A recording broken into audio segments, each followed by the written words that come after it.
Hello guys, welcome back to the channel. As you can tell by the title, is Papa's old knife worth anything? This evening we're going to go through how to identify your case pocket knife, different levels of condition, different styles, things like that. Now as you could probably tell, we like case around here. Here's on my work rig, and here's on Dad's work car. Now of course the quality of case has probably went down throughout the years, but I'm still going to show you how to identify some of the oldest all the way up to some of the newest. Alright, so we're here at the dining room table. I'm going to go over some different things like different years, different blades, different styles of knife. I'm just going to go ahead and tell you, if you're not into cases, you might as well just go ahead and exit off this video because this is going to be a solely case video. First thing that I want to go over with you all is what they call a tang stamp. An example of a tang stamp is what's stamped right here on the blade. Alright, you can kind of see that. That's legendary for case and other manufacturers to do that. Alright, on this side, it will show a tang stamp of a different style. Here's a little better example if the light will show up. While we're on this back tang stamp like this, you'll be able to either see a CV or you'll be able to see a SS. If it's CV, it's chrome vanadium or carbon steel. If it's SS, it's stainless steel. Chrome vanadium steel will actually kind of tarnish or patina, but stainless steel will not.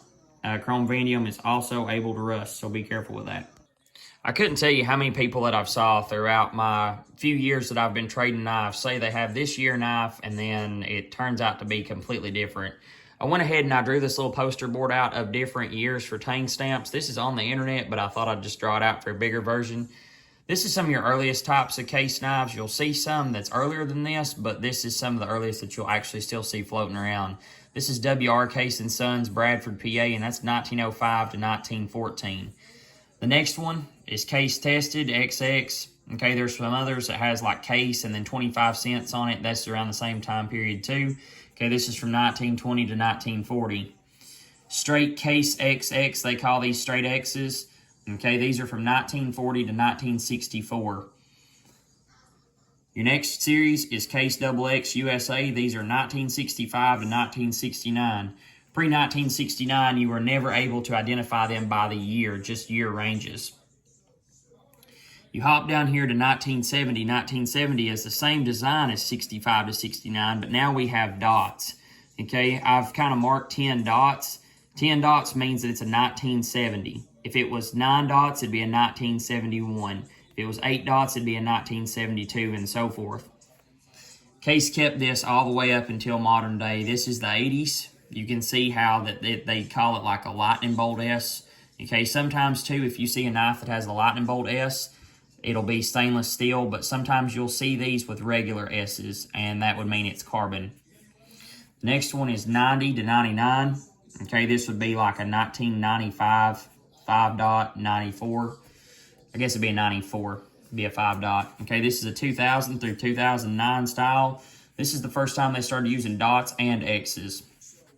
Okay, let's go over this one. 2010 through 2019. Okay, dots and X's, and has that big swoop like that.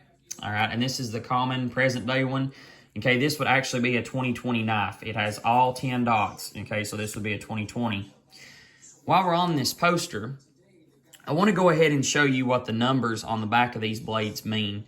Okay, this knife right here, okay, this knife right here actually still has its numbers, but I'm going to go ahead and open one up that will match this completely. Okay, so this is a 5488, and what a 5488, you can see it right here, that is a 4-blade, they call these Congresses. That is a 4-blade stag Congress, and if you look at that tang stamp, there's no dots below it, so this is a 1965 to 1969. Now, when you look at knives, how they have these numbers here, I'm going to teach you what the numbers actually mean. The first number is handle, and as you can tell from that handle, 5 means stag, all right? And I wrote these down here for handle types. If the first number is a 2, it's slick black. If it's 3, it's yellow handle. I've got a couple examples of some yellow handle. Everybody always knows about the yellow handle cases. If it's 4, it's white synthetic. If it's 5, it's stag. And if it's 6, it's bone. Of course, there's others like pearl, abalone, things like that. And I want to think that maybe pearl is 8. Don't hold me to it. And it's kind of like exotic handles.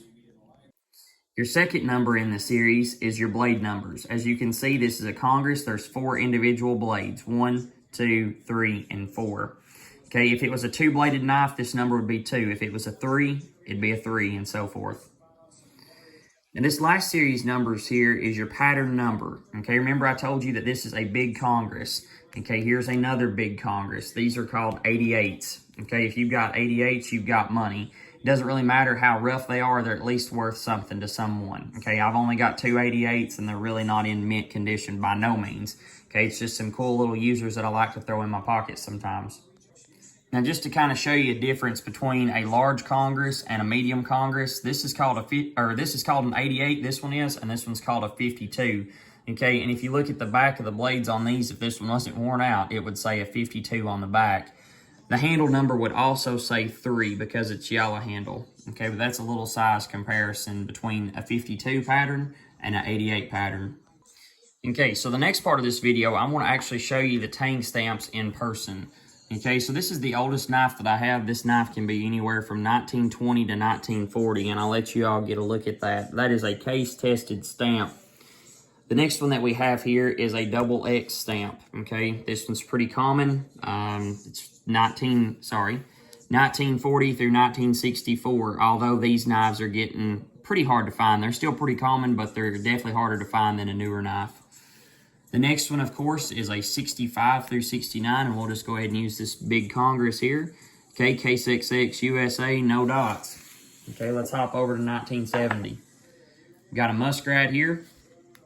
Okay, this Muskrat is a 1970 Muskrat, and it has the dots. Pretty neat story while we're on this Muskrat here. My grandpa had a nephew that when he was about 17 or 18, he got leukemia and was pretty much fixing to pass away. And one of the things that he asked for was for everyone to get him a pocket knife. And my grandpa actually got him this one. And whenever he passed away, a couple months later after that happened, they actually gave the knife back to my grandpa. So this one's been in my family for that long. Okay, here is a 1980 through 89. I believe this one would be 3 dots, so 86, I think. Don't hold me to it. I'm bad at counting. But this is a stainless steel one. You can see the 2 SS right there. A 90s model right there. See how that kind of matches up and kind of swoops over. Here we have a 2000 through 2009. Okay, with that stamp right there. Here we have a 2010. Let me move these out of the way here. Here we have a 2010 through 2019 stamp. You can see that big swoop in that one too. And lastly, we have this one, which is 2020 to present. Right there. Go ahead and teach you all just a little bit about blade shapes and types and what they're used for. Okay, this blade right here is called a pruner. Okay, I saw it used for different things. I saw it used maybe for pruning flowers. I saw it cutting carpet where you can actually stick the point in it like that and drag it across. I've saw them used for multiple things, just whatever fits your uses.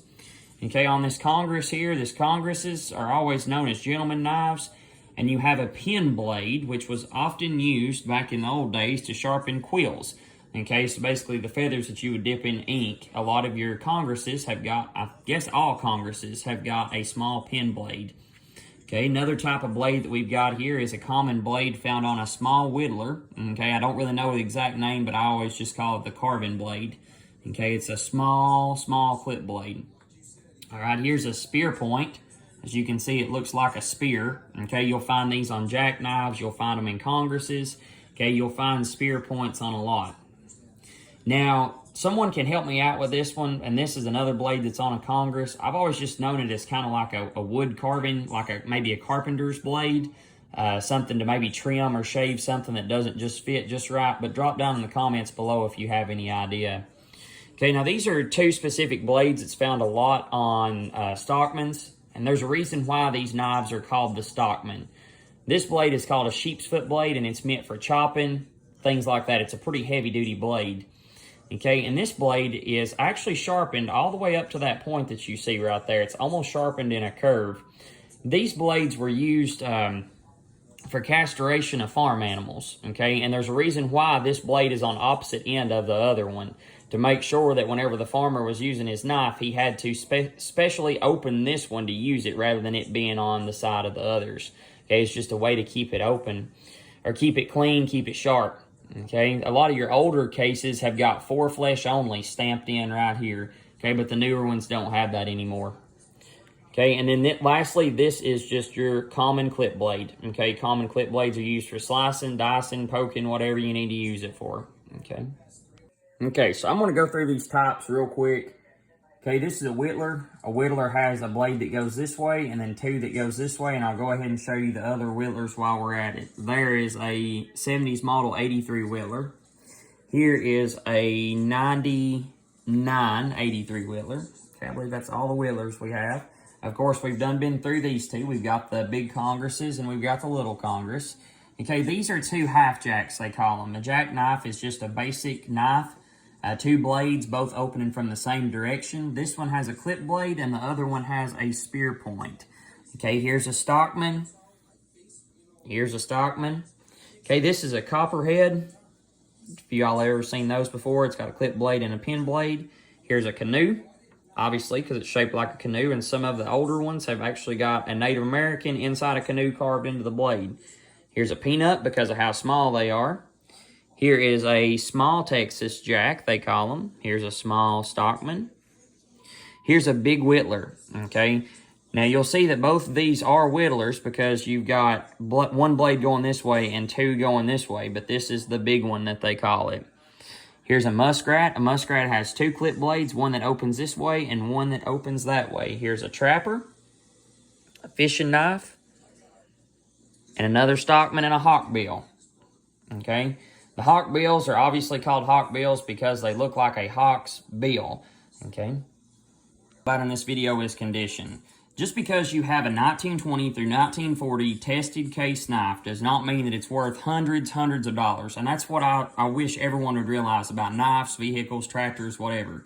Just because you have something that's odd and it's in rough shape does not mean that it's worth a lot. You can see that this whittler blade, this carving blade, has been sharpened to no end. This one has been too. It's just basically just a cool, neat carrying piece. Okay, and I'll go ahead and show you the next level of condition, which I kind of call medium condition. You can see that there's some pitting in this knife that has been kind of rubbed out. If somebody wanted to really take their time and really work this knife down, it would probably make a pretty nice knife. Okay, but you don't really want to rub one down so much that it takes away from the blade structure either. The handles are in good shape and the back spring closes good on this one.